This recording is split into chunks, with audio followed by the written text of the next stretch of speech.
Mi padre era un hombre duro. Decir que nos aterrorizó a mi madre y a mí es un eufemismo. No era un alcohólico, solo era un hombre enojado y odioso. Estaba en su sangre, en su naturaleza. Apenas tomaba una pequeña infracción para que perdiera totalmente el control. Gritaba y arrojaba cosas. Me golpeaba a mi madre, completamente perdido en su locura. Adoptaba una mirada en sus ojos, un estallido de fuego oscuro, cuando actuaba de esta manera. Llegué a conocer esa mirada demasiado bien, al igual que lo hizo mi madre. Nos decía que no éramos nada, nos menospreciaba, nos humillaba, nos hacía sentir como que en verdad no teníamos ningún valor en este mundo.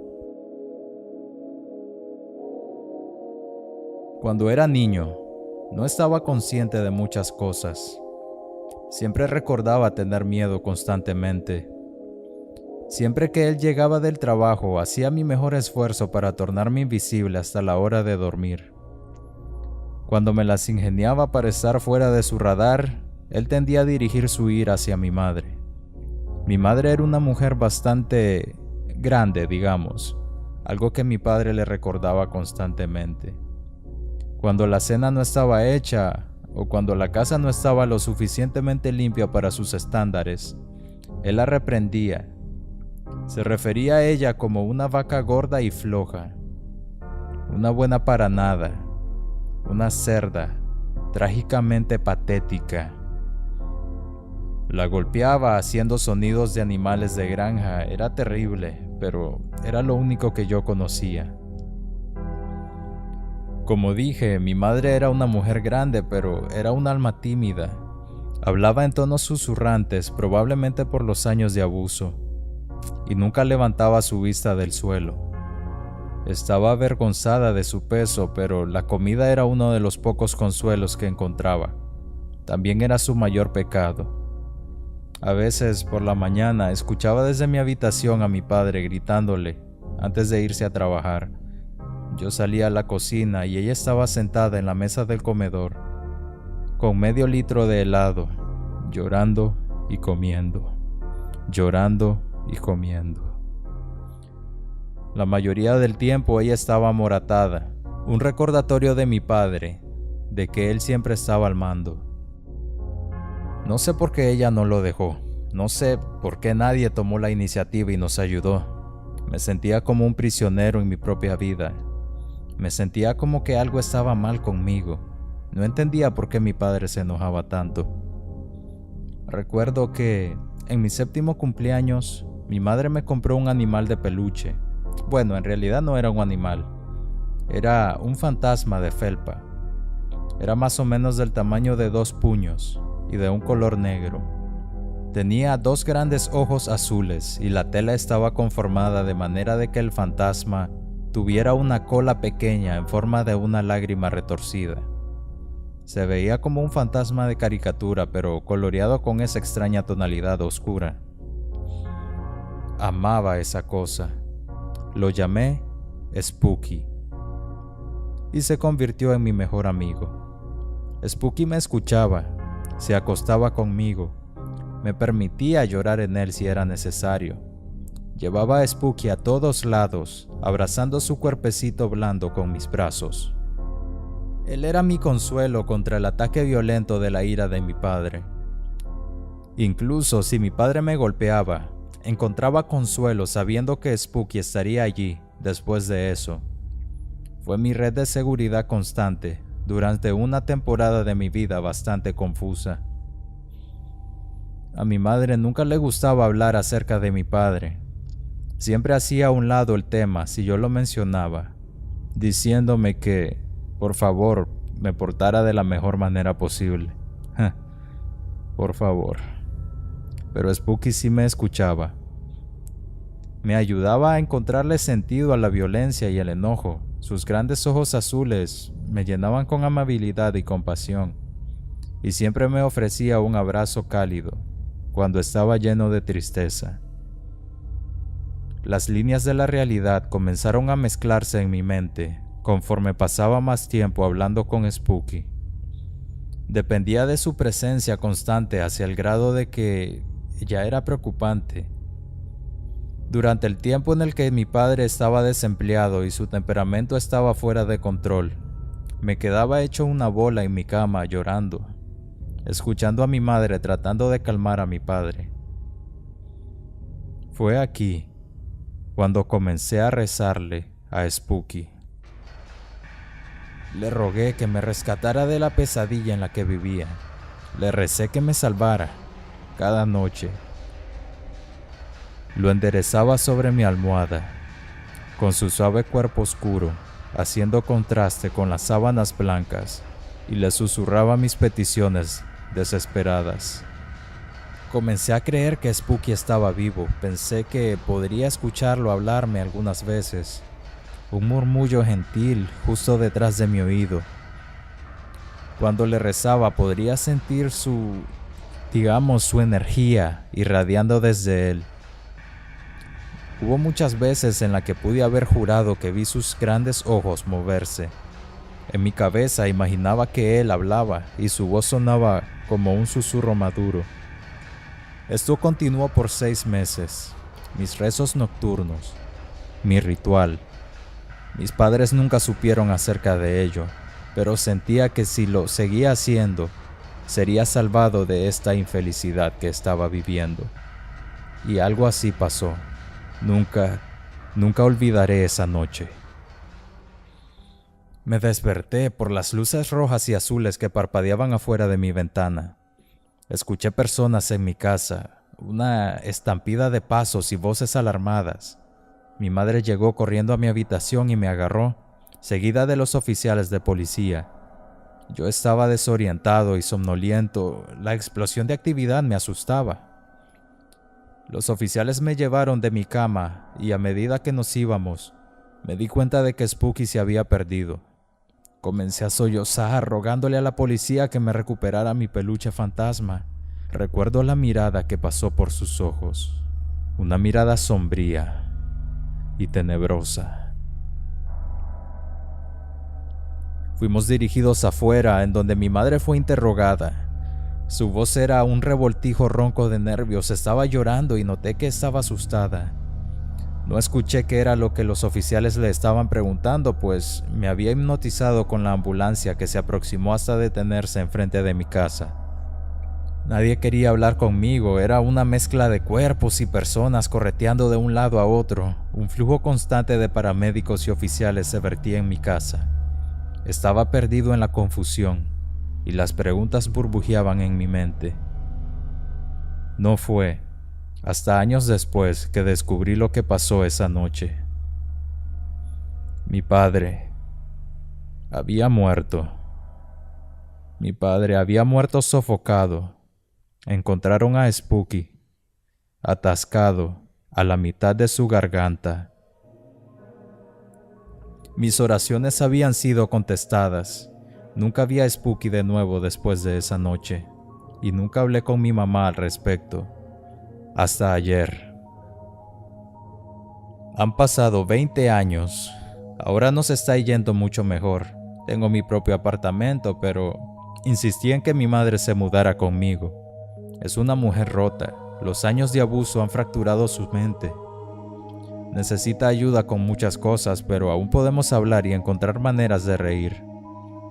Es mi madre y siempre estaré con ella hasta que su alma abandone esta tierra. Estaré allí para cuidar de ella y atender cada una de sus necesidades.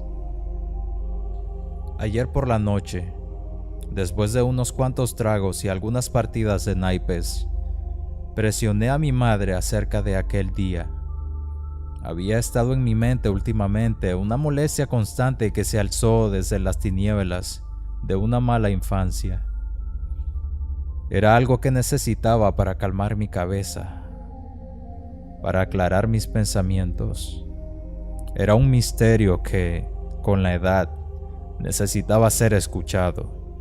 Mi mamá me miró con ojos ágiles y tomó otro trago vacilante desde su copa antes de contestarme. ¿No recuerdas lo que pasó?, ¿Nada? ¿No recuerdas nada de esa noche?, me preguntó. Negué con la cabeza. Sus ojos se ampliaron. ¿No recuerdas lo que pasó en realidad? No, mamá, dije, colocando una mano en la de ella. Lo único que recuerdo es despertarme en mi cama por las sirenas de la policía. Le dio otro sorbo a su copa y la colocó en la mesa con una mano temblorosa. Hijo, comenzó con sus ojos atenuados y enfocados. Llegaste a nuestra habitación aquella noche. La quedé viendo con incredulidad, no tenía idea de lo que estaba hablando.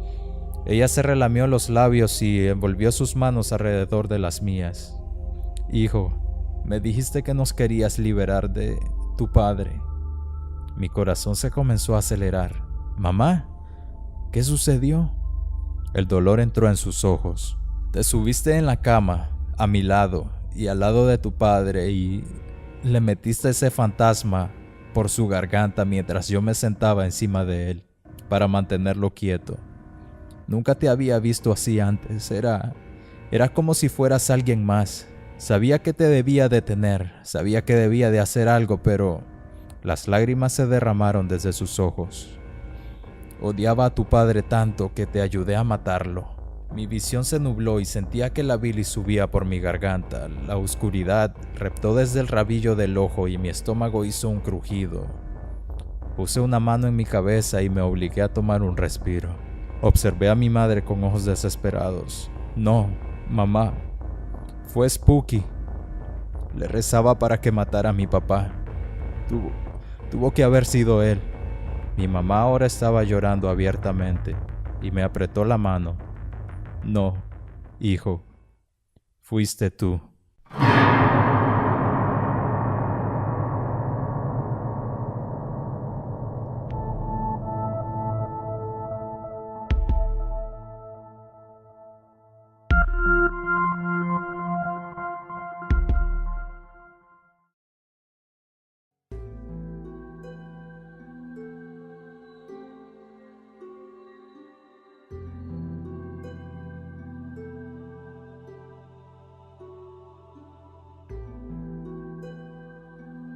Solo soy una persona con conocimientos en sistemas. En realidad, trabajo para una empresa de tecnología y no soy especialmente creyente en nada paranormal o algo por el estilo. De hecho, soy muy poco religioso. La razón por la que paso por aquí es precisamente porque me ha entrado cierta curiosidad en estos asuntos desde que un familiar que vive en el campo vino a mí para contarme una historia bastante particular. Por supuesto, es la primera vez que veo un sitio en el cual creo que esta historia podría ser contada.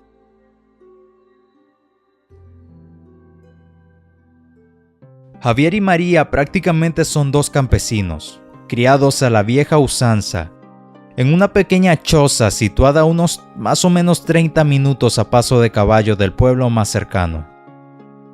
Javier es un primo lejano del lado de la familia de mi padre. Mi padre, a pesar de ser médico actualmente, viene de una familia muy humilde en el campo y él logró completar sus estudios de medicina con su propio esfuerzo. Por esta misma razón, aún tenemos bastantes familiares en zonas rurales que nunca han podido salir del campo por su cuenta. La historia me la contó mi primo, una temporada que hicimos el viaje hasta ese pueblo. Y decidimos pasar por su casa, ya que lo vemos prácticamente una vez al año en temporada de vacaciones. Usualmente nos genera pereza ir hasta donde vive él, porque a pesar de que el campo es muy bonito y la choza es muy acogedora, la vía para llegar no es precisamente apta para un vehículo moderno. De hecho, no es una carretera como tal. Es solo un camino que se ha formado por el pasar de los animales o algunas motos, y que en invierno es inaccesible a menos que sea en vehículo de tracción animal de 4 patas.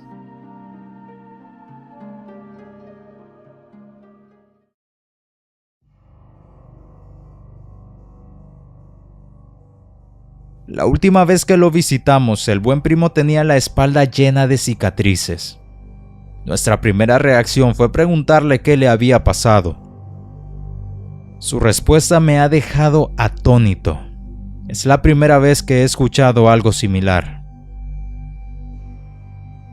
Me dijo lo siguiente: no sé si en el pueblo les contaron que me caí del caballo. Todo el mundo dice eso, pero María sabe lo que realmente pasó.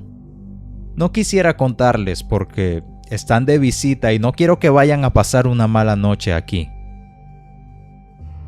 Más que la razón por la cual nos lo decía, yo podía notar que tenía miedo en contar su historia. Sus ojos trataban de apartar la mirada y buscar otro tema de conversación. Sin embargo, yo insistí, diciéndole que solo era una historia y que no me podía dejar con la intriga. Bueno, siéntate aquí, me dijo al rato cuando los demás estaban haciendo otras cosas. No quiero que tu pai se ponga nervioso manejando cuando estén de regreso. Pero escucha. Hace 2 meses, como era de costumbre, yo tenía que ir al pueblo a comprar algunas cosas de la casa. Nunca lo hago muy entrada la tarde para que no me agarre la noche en el camino. Nunca le he tenido miedo a la noche, hasta ese día. Hasta ese día le tenía más miedo a los vivos que a los muertos, y ya me habían robado antes por andar por el camino tan tarde. Parece que los ladrones no duermen. Sin embargo, tenía varios animales enfermos. Ya eran 2 vacas que estaban bastante mal y no podía darme el lujo de que se murieran. Así que tomé el caballo y comencé a ensillarlo. María inmediatamente me dijo: Javier, ¿para dónde vas? ¿No ves que ya es tarde y me da miedo que vayas solo? Te va a coger la noche, tengo un mal presentimiento, mejor espera hasta mañana. Yo la ignoré por la misma razón que ya te conté. No podía darme el lujo de un animal muerto, así que tomé una linterna para alumbrar, aunque yo sabía que era noche de luna llena y estaría bastante iluminado, y posiblemente no la usaría para no mostrarle mi posición a nadie. Así que fui al pueblo lo más rápido que pude. Compré en el mercado lo necesario y en el camino me encontré con un par de amigos que me ofrecieron 2 tragos de ron. Luego seguí, y tal como estaba previsto, una cortina negra cayó sobre el campo, apenas había comenzado la vía. Claro, el caballo ve mejor que yo, así que solo me incliné y traté de ir lo más rápido posible con la luz apagada para no mostrarle mi posición a ningún ladrón. Llevaba muy buen ritmo. Estimo que debía de ir al menos ya por la mitad del camino y me iba sintiendo más tranquilo en cuanto avanzaba. Sin embargo, cuando llegué a la curvita por donde se llega al arroyo, algo extraño me llamó la atención. Hizo una pausa, como tomando fuerzas para poder explicarme lo que seguía. Mientras hacía eso, su miedo me invadía a mí también. Cuando pasé por la curva, vi una silueta. Estaba casi seguro de que era una niña. Para este punto, mi vista ya se había adaptado un poco a la oscuridad y podía distinguir más cosas. Pero como pasé tan rápido por aquel punto, no podía estar seguro de que si era correcto lo que vi o no. Por supuesto, la duda me estaba matando. Y si era una niña que se había perdido, ¿qué tal si la muerde una víbora? ¿O qué tal si la violan o le pasa algo? Tal vez la pobre no se atrevía a caminar por el miedo. En estas tierras tan alejadas es muy posible que hasta sea violada y nadie la escucharía aquí. Es posible que hasta la matasen aquí. Tantos pensamientos invadieron mi mente que decidí dar la vuelta y asegurarme. Paré en seco el caballo y di la vuelta. Encendí mi linterna y comencé a buscar. En menos de 1 minuto ya la podía ver, a pesar de que estaba seguro de que había andado bastante mientras decidía si regresar o no. En ese momento no le di gran importancia, pues pensé que tal vez ella también había caminado o corrido un poco, o había intentado perseguirme y por eso ella había avanzado también. Era una niña pequeña, tendrá mucho menos unos 7 años, pensé. Estaba vestida completamente de blanco, su rostro parecía angelical aunque tenía una parte tapada por el cabello. y la verdad aún no recuerdo si podía ver sus pies. Tal vez estaban confundidos con el pasto. Además, al prender la linterna, perdí nuevamente la poca visibilidad que tenía y solo podía ver lo que alumbraba directamente. ¿Y qué pasó?, pregunté. Aunque el corazón me palpitaba rápidamente, no podía dejar de escuchar. Le pregunté, ¿estás perdida? Ella solo asintió con la cabeza sin mencionar una sola palabra. ¿Vives por aquí cerca? Nuevamente solo movió su cabeza hacia los lados. Así que le dije, si quieres te llevo a mi casa y mañana buscamos a tus papás porque no te quiero dejar aquí sola. Ella asintió de igual forma, solo moviendo su cabeza sin decir ninguna sola palabra. Giré el caballo y le pregunté que si sabía cómo subirse. No había terminado de hablar cuando ya la sentí detrás de mí. Me agarró fuerte la cintura, obviamente pensé que debía de estar aterrada de estar ahí, así que no le dije nada más y reanudé mi carrera hacia mi hogar, que anhelaba ver mucho más en ese momento. Sentía como si de repente la temperatura descendiese y pensé, creo que ya ha entrado mucho la noche, así que debe de ser muy tarde. Así empezaba a hacer mucho frío a esa hora. Aceleré nuevamente hasta lo que el pobre animal era capaz. Aún me daba más miedo encontrar a algún bandido mientras llevaba a esta acompañante. Ya no era solo mi seguridad, también era la seguridad de esta niña. Pausó una vez más. Sus manos comenzaron a temblar y su mirada estaba perdida en el recuerdo, como si lo estuviese viviendo de nuevo. Después noté que algo no estaba bien. El caballo empezaba a bajar y a bajar la velocidad y, por más que intentaba, no conseguía hacerlo regresar al ritmo que traía. Le dije a la niña, no te asustes, ya casi vamos a llegar. Ese fue el primer momento en que la escuché hablar. Esa voz aún resuena en mis sueños y en mis pesadillas. No sonaba como ninguna persona, niño, adulto o anciano que hubiese escuchado antes, y me dijo: Tú no vas para ninguna parte, tú te vas conmigo. Impactado por sus palabras, miré hacia atrás. No podía ver su rostro ya que estaba apoyado sobre mi espalda. Pero sus piernas eran tan largas que arrastraban contra el suelo. Era eso lo que no dejaba avanzar al caballo, lo estaba frenando. Enseguida me di cuenta de que el frío se sentía mucho más. Sentía que ese frío no era normal. Estaba temblando, mis manos estaban moradas, pero mi espalda estaba muy caliente. Sentía un olor a azufre que no desaparecía. De pronto me habló de nuevo. Reza lo que te sepas si quieres, pero tú te vas conmigo.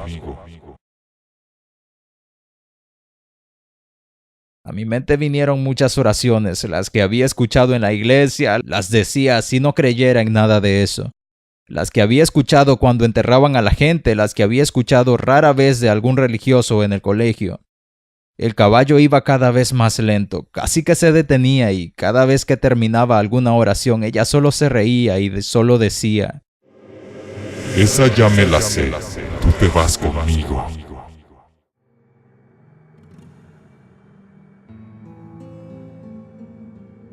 Hizo una última pausa. Esta vez el tono de su voz cambió. Parecía que había más tranquilidad en su rostro. En ese momento me recordé a la bisabuela. Ella siempre hacía una oración cuando alguien se sentía triste o estaba enfermo. No sé cómo la recordé en ese momento, pues yo aún estaba pequeño cuando ella falleció. Tampoco recuerdo que sea algo que haya escuchado en una iglesia convencional. Era algo como un pedazo de una canción o algo muy, muy viejo. Esperé que ella se riera aún más, pero solo había silencio. En un tono de disgusto me dijo: Te salvas porque esa no me la sé. De inmediato desapareció la presión del caballo y comenzó a andar un poco más rápido. Aunque se escuchaba en su respiración que estaba muy agotado el pobre animal. La presión en mi espalda desapareció, pero todavía me dolía un poco. Estoy seguro de que por el miedo sentía menos dolor. Cuando llegué a la casa dejé el caballo afuera sin pensarlo y entré donde María. Le di un beso y le conté lo que me había pasado. Ambos estábamos petrificados. Ella miró mi espalda y me dijo que estaba quemada. Pero parecía como si me hubiese quemado hace mucho tiempo. Solo eran cicatrices. Habremos dormido un par de horas esa noche, pero en la mañana, cuando salí de la puerta, ahí yacía mi caballo muerto. Sus patas traseras estaban calcinadas y el olor a azufre aún permanecía fresco.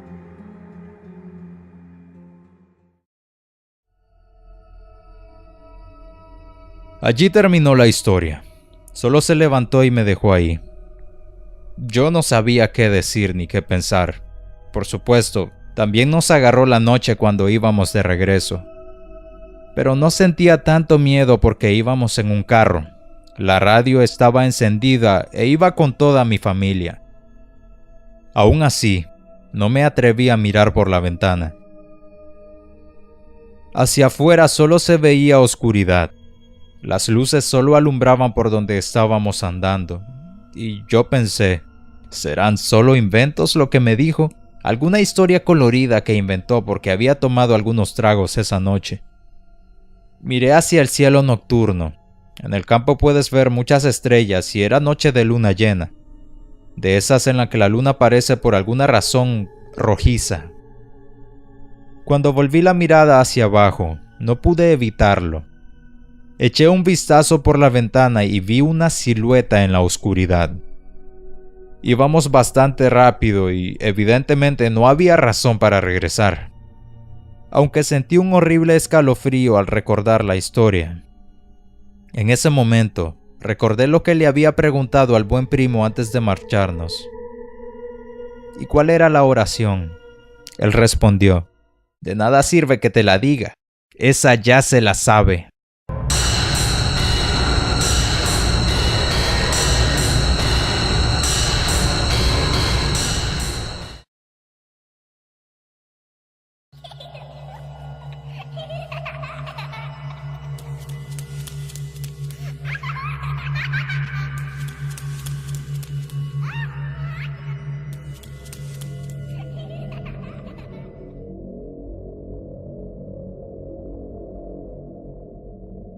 Esto será barrido bajo la alfombra por la cobertura del huracán Matthew. Incluso si no es así, sea lo que sea que será mencionado en las noticias habrá sido censurado para el consumo público. No se supone que las personas se enteren de este tipo de cosas, especialmente cuando tomas en cuenta lo asustadas que ya están.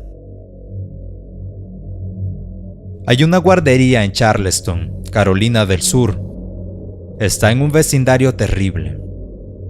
Hoy me encontraba patrullando el área antes del amanecer, cuando la dueña salió corriendo hacia la calle desesperadamente y me hizo algunas señas. La miré fijamente y estaba completamente cubierta en sangre. Me bajé del auto inmediatamente y pedí refuerzos.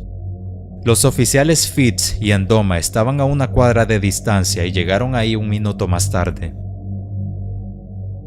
Endoma se quedó con la dueña inconsolable y temblorosa, mientras que Fitz y yo desenfundamos nuestras armas y entramos al edificio. Habían 6 niños ahí dentro, desnudos, muertos. Llamé a los paramédicos y a un supervisor. En medio del caos de las preparaciones del huracán, Fitz y yo habíamos revisado el pequeño edificio para cuando llegaron. Si la dueña del lugar no había matado a esos niños, quienquiera que lo hizo ya se había marchado del lugar. Los medios de comunicación que habían estado encima de todo esto ni siquiera se habían percatado de nuestras conversaciones por radio. Estaban demasiado ocupados informando sobre la tormenta. Para ser sincero, esto fue un alivio, ya que la ciudad aún no necesitaba saber acerca de esto. La dueña de la guardería no ha emitido palabra alguna. La tenemos en custodia y es obvio que necesita una evaluación psiquiátrica ahora mismo, pero eso está fuera de la discusión, al menos hasta mañana. Sacamos los registros de los niños de la guardería y estamos empezando a notificar a todos los padres.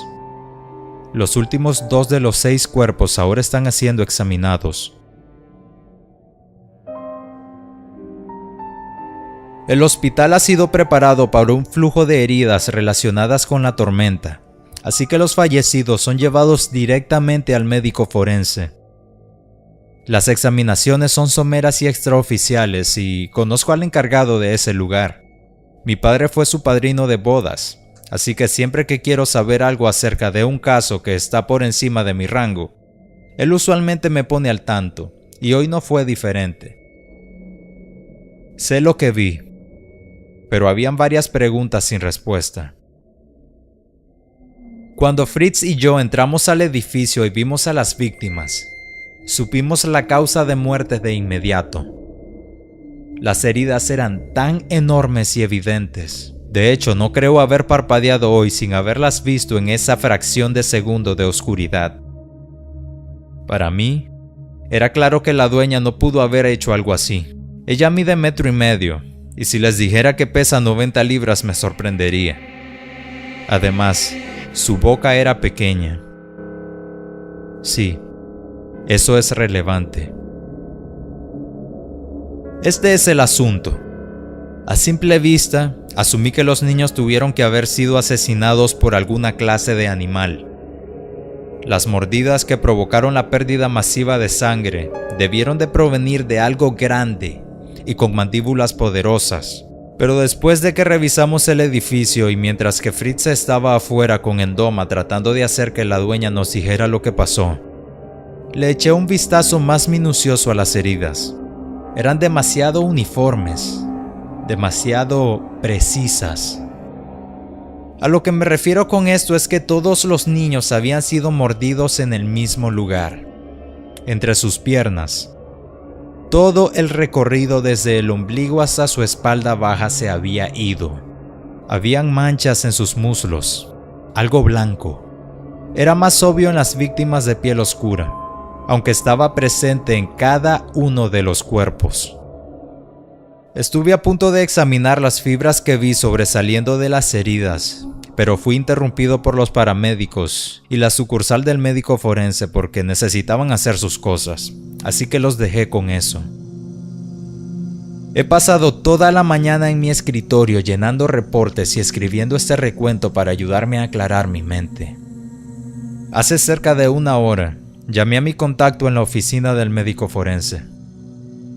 Me dijo, como mencioné anteriormente, que habían revisado a 4 de los 6 y ciertamente fueron las mordidas lo que los había matado, pues se desangraron en cuestión de segundos. Le pregunté qué pensaba que pudo haberlo hecho, e hizo una pausa. Para mí eso significó que aún no lo sabían con certeza, pero después de unos segundos de silencio, le pregunté acerca de las fibras que había visto. Cabellos rojos, me dijo. Cabellos rojos ásperos. Josh pensó que pudieron haber sido de un chimpancé, dado que se conoce que atacan el área genital, pero usualmente hacen daño en otros lugares también. ¿Qué hay de la cosa blanca?, le pregunté. Aún no estamos seguros de eso. El laboratorio tendrá que hacer un análisis después de la tormenta. Pero, según lo que todos aquí han podido determinar, es un tipo de maquillaje. Le agradecí y estaba a punto de colgar, pero me dijo que me esperara. Hay una cosa más. Algo que descubrimos metido en lo que quedaba de la vejiga del niño caucásico. Bueno, cuando lo sacamos, solo era algún tipo de masa amorfa. Pero cuando Josh la lavó, mi amigo divagó y lo escuché suspirando profundamente en el receptor del teléfono. Le di un segundo, pero le insistí que continuara. Él suspiró de nuevo.